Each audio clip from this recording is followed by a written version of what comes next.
Hey coaches, what's going on? Coach Beast here. So let's talk about choosing the right practice locations for your football program. So I'm going to give you 5 ideal locations and also 5 locations to avoid. The first great location is like an elementary school. Elementary schools are great because you have a lot of kids and parents going by the schools. And to be more exact, this is the perfect age range of kids that you have coming through watching you guys practice. The elementary school will always be my number 1 location on the youth football level. Number 2, I'm going to put these 2 together, middle schools and high schools. Again, these are great locations because you have a lot of kids and parents coming back and forth. Just think of schools in general, almost like a hornet's nest when it comes down to attracting parents and kids. Number 2 is a local park, particularly a high traffic park that's really popular and really safe.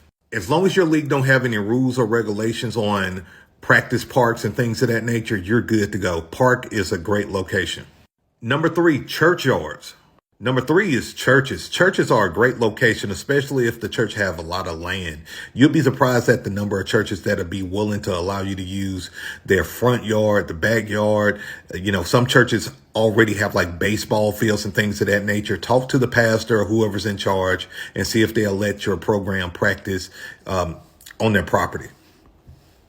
Number 4, old football fields. There are a lot of places out there who have like old football fields, baseball fields that nobody is really using unless it's some kind of family or recreational event going on. And so, using these vacant fields, as long as, there's not any like potholes and it's upkept well, this is like an ideal location and you don't have to worry about a lot of like drama and attracting a lot of drama. I stay in the country, so it's a ton of like open fields and old football fields out there. Number 5, your own field. If you purchase your own land, I know coaches who have made their property like a football field. It may not be their residential home, but they have purchased a piece of land maybe out in the country or in their local neighborhood, and they literally use that as their practice field. All right, now places to avoid. Number 1, you want to avoid the hood. And let me be clear, the hood in itself is not necessarily a bad place. But if it's a hood that's known for crime and shootings and things of that nature, avoid it at all costs. Number 2, avoid schools in bad neighborhoods.